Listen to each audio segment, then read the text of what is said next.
Robin, let's just start with one thing. How do you pronounce this photographer's name? Hoyningen-Huene. Right. Shortened often to Huene. So I call him, I mean, I will introduce him as Hoyningen-Huene, but then if I'm lecturing or something, I'll then call him Huene, which is accepted form. Yeah. He was from a elevated family from the Baltic states. He was a baron. Right. In the way that he was a genuine baron, unlike his predecessor, Baron de Meyer, who was maybe a slightly fictitious one, but he really was a baron. And he, to my mind, is, I'm thrilled we're able to have some of his pictures. He's the quintessential, to me, 30s photographer. So Steichen paves the way for Hoyningen-Huene and Horst to come. Yeah. And Horst, who is Hoyningen-Huene's protege, famously falls out with Condé Nast, the man, by comparing his photographs to Steichen's. In a very nice way, he just says, oh, if I could try and take a picture like Steichen, I'd be so happy. And Condé Nast goes ballistic and says, you never mention that in the name of Steichen in connection with your work. You're no Steichen yet.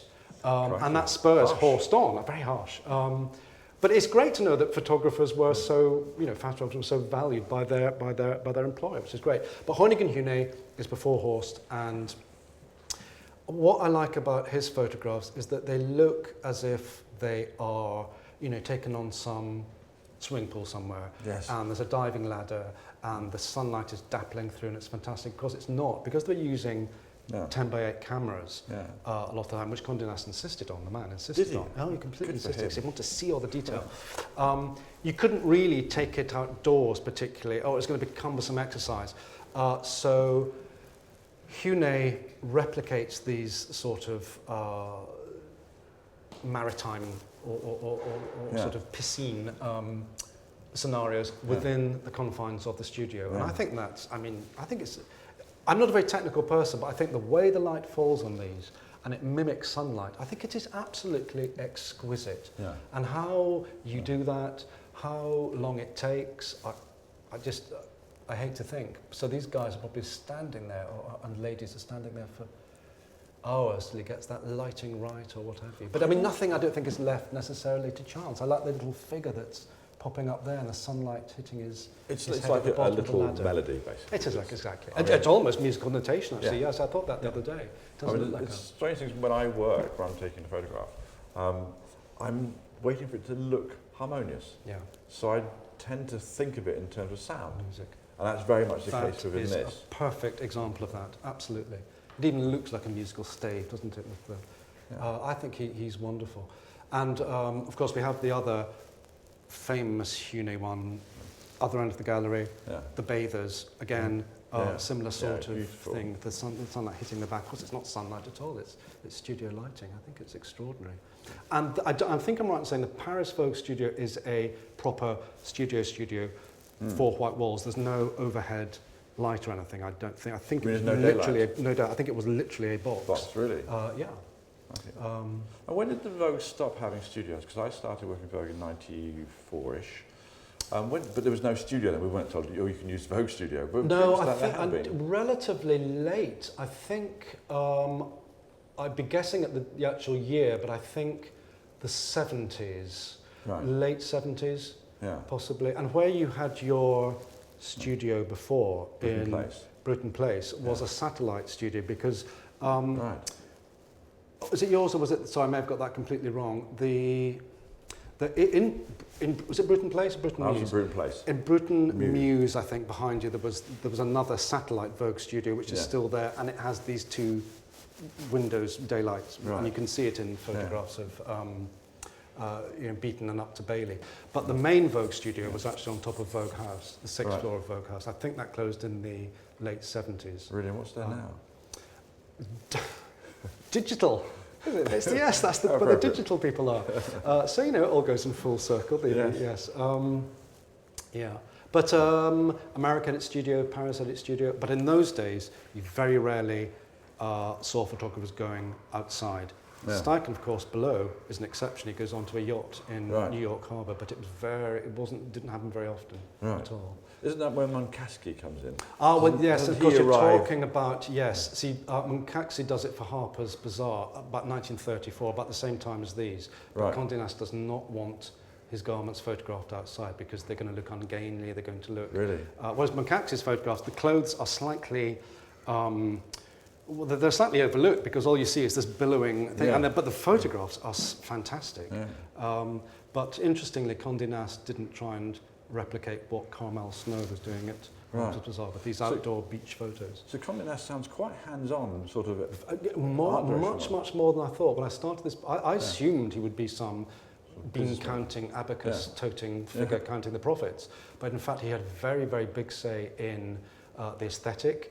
He knew about photography enough to give Horst certainly a chiding for daring to compare himself to Steichen. And you know, looked at every page, proof-corrected thing. You know, he was a hands-on, almost editor-in-chief, although he wasn't editor-in-chief. So he sort of jumbled everything together. And Hoyningen-Huene, tell me a little bit about his life. What happens to him? He has a volcanic temper, and listen, I know all you photographers have wanted to do it before, but he goes to lunch with the art director. The art director suggests that we maybe do something this way. He goes berserk, and he literally, apparently, upends the table over Dr. Aga, AGHA, who was the art director then, and storms out the restaurant, and storms out of Vogue, and does what Demey does, goes to Harper's Bazaar, and guess what? His career is in decline. He's a fashion photographer ever since. But I wonder what he was being suggested. I hate to think, but whenever you tell fashion photographers that story, they sort of this little glint in their eye comes. I've always slightly wanted to do that. You know, it'll have been something completely pernicious, small, and probably wrong. But he had a temper, and that was it, and off we went. I mean, just to draw on my own experience of this sort of thing. I remember. Nick, I can't imagine for 1 second. No, I wasn't going to up and end table. I remember, on the contrary, Mark Boxer. Do you remember Mark? Oh, very well. Yeah, absolutely. Fantastic. Yes. Fantastic man. Amazing man. When I was just starting off, I was working for Tatler. I did a portrait of a runner called Eddie Mayfield, and I, at the time, was incredibly influenced by Maplethorpe. And kind of thought, this was my moment to show. I presented to Mark Boxer this picture of... so we're talking 80s, are we? Early? Yeah, 83, 84. 83, gosh. And he said, can I see the contacts? What? No, you can't. Anyway, so reluctantly and begrudgingly, I showed him the contacts. And he picked another shot, which was just a sort of sideways shot. I'd done this sort of portrait and everything. It was just a sideways shot, almost in silhouette. And I thought, I'm never working for them again. But then when I saw the shot published, I realised that he was considering it with a shot that comes next to it on the page and the shot that's just come after. Oh, right, so you see the sort of pagination of a magazine, and you understand that actually it's not about just a place, it's not just a gallery to show your work. Exactly. It's a living thing, and each photograph responds to another photograph and to the story before, etc., etc. And it was so much better. The photograph I would have put in there would have been like a full stop. And his photograph put in there was something that made you want to, the energy of the story kept on. And Eddie Mayfield looked more of a dynamic runner, and it was, Of course, he was, although he was editor, he was famously an art director for Town magazine, not for Town magazine, beg your pardon, for Sunday Times supplement when it first starts. Queen magazine he had a hand in, so he kind of knew his art direction. But there's a great story of Norman Parkinson, who, with the art director John Parsons, he comes in with 2 transparencies and says, John, this is the one I really want published. I don't know why I'm bringing this one in, frankly. This is the one I want to publish. John says, let me have a look at that one. And John Parsons says, but that's the one. That's the one. That's the one. The other one you don't like is the one we're going to publish. So Parkinson takes it and rips it in half with his teeth. So there is only the one, and it's the one that's published. Excellent. I can imagine myself biting on hard drives as we speak. Exactly. No, those days of biting transparency are probably over. But it does happen, and it happened in 1934 or whenever with Hoyningen-Huene. They get angry. It is a difficult relationship to It is, completely. Yeah. I've always had the pleasure, not always, but often had the pleasure of working with great people like Robin Derrick or Peter Saville or Neville Brody, or people who you want to work with. Yes, exactly. Because they all bring something to your photographs. I think it's when you're faced with somebody who you don't respect. Yes, that's difficult. I can know. There's a certain amount of humility that you learn on the way. But you've also been in that position. I remember ID. You were. I know you were sort of photography director. And it's a different thing, but you're able to sort of help shape the magazine. Yes. Well, ID. Terry Jones, who was at Vogue in the 1970s. And then just started ID magazine. He was almost started ID magazine as an anti-photography magazine.